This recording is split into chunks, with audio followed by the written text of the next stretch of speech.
नमस्कार दोस्तों, मेरे YouTube channel power of life changing books में आपका स्वागत है।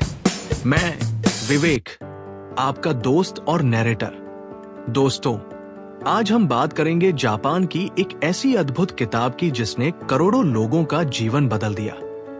ये अद्भुत किताब है Ikigai the Japanese secret to a long and happy life. Ikigai जापानी भाषा का एक सुंदर शब्द, यानी वो कारण जो आपको हर सुबह उठने के लिए प्रेरित करता है, वो उद्देश्य जो आपके जीवन को अर्थ देता है और आपको भीतर से खुश रखता है। तो चलिए धीरे धीरे गहराई में उतरते हैं उस रहस्य की ओर जो खुशी और लंबी उम्र की कुंजी है।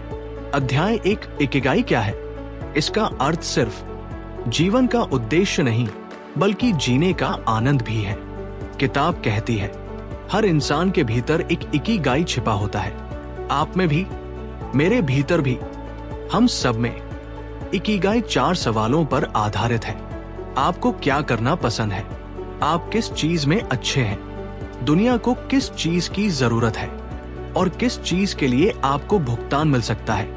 जब इन चारों का मिलन होता है तो बनता है आपका एक सच्चा इकिगाई। अध्याय 2, ओकिनावा, दीर्घायु का द्वीप।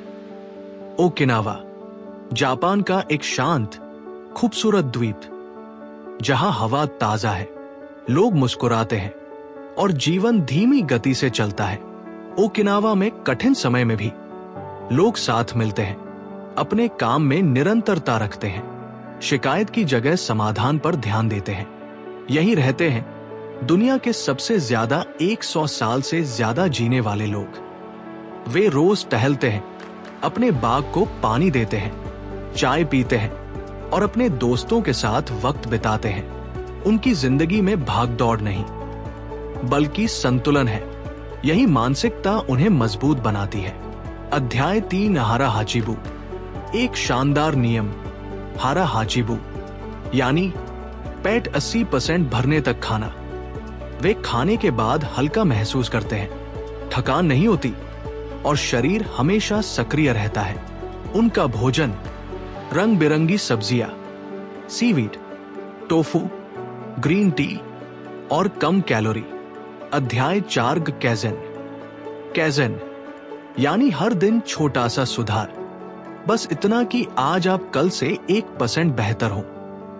चाहे वो आपकी आदत हो, आपकी सेहत, आपकी पढ़ाई या आपका काम, छोटे कदम बड़े बदलाव लाते हैं। अध्याय 5, फ्लो। फ्लो वो अवस्था जिसमें समय रुक जाता है, जहां आप अपने काम में इतने डूब जाते हैं कि आपको बाकी दुनिया का पता ही नहीं चलता।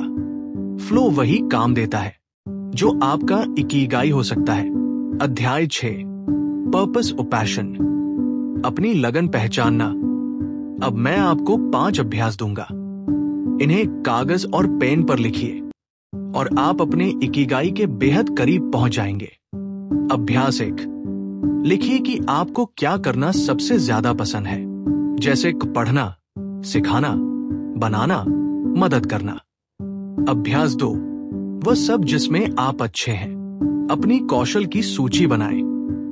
अभ्यास 3, लोगों को किस तरह की मदद चाहिए होती है, आप दूसरों के लिए क्या सार्थक कर सकते हैं। अभ्यास 4, आप किस चीज के लिए भुगतान पा सकते हैं। अभ्यास 5, इन चारों सूचियों के बीच का इंटरसेक्शन आपका इकिगाई है और ये स्थिर नहीं होता, रोज के अनुभवों से बदलता और विकसित होता है। अध्याय 7, रेजिलियंस, मुश्किलों से लड़ना। जापानी संस्कृति में गामन शब्द है, कुछ भी हो, धैर्य से सामना करना। बार बार गिरकर उठने की क्षमता ही लंबे समय तक खुशी और सफलता देती है। अध्याय 8, सोशल कनेक्शंस, रिश्तों का महत्व। ओकिनावा के गांवों में मोई नाम की सामाजिक समूह व्यवस्था है। 4-5 दोस्त या परिवार जीवन भर एक दूसरे का साथ निभाते हैं। वे एक दूसरे की भावनात्मक सहायता, आर्थिक सहायता, स्वास्थ्य सहयोग, सामाजिक सहयोग सब करते हैं। तनाव कम करना, अकेलापन मिटाना और खुशी बढ़ाना इसी से संभव होता है। अध्याय 9, सिंपल लिविंग, सादगी का आनंद। किताब सिखाती है कम चीजें, कम चाहते, कम अटैचमेंट, लेकिन ज्यादा अर्थ, ज्यादा रिश्ते, ज्यादा आनंद। यही इकिगाई का सार है। निष्कर्ष, जब आप अपने इकिगाई को समझ लेते हैं तो काम बोझ नहीं बल्कि खुशी बन जाता है, तनाव कम हो जाता है, स्वास्थ्य बेहतर होता है, रिश्ते गहरे होते हैं और जीवन अर्थपूर्ण लगता है।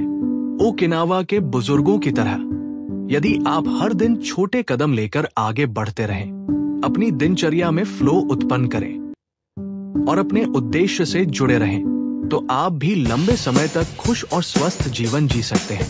अंतिम संदेश, इकिगाई कोई लक्ष्य नहीं बल्कि एक यात्रा है। हर दिन इसे जीना ही जीवन की असली कला है। आप सुन रहे थे Ikigai, the Japanese secret to a long and happy life का हिंदी ऑडियो बुक संस्करण। अगर ये ऑडियो बुक आपको पसंद आई हो तो इसे बार बार सुनिए और अपने दोस्तों को भी शेयर कीजिए। इसी तरह की और ऑडियो बुक सुनने के लिए चैनल को सब्सक्राइब कीजिए। फिर मिलेंगे एक नई प्रेरणादायक यात्रा में। धन्यवाद।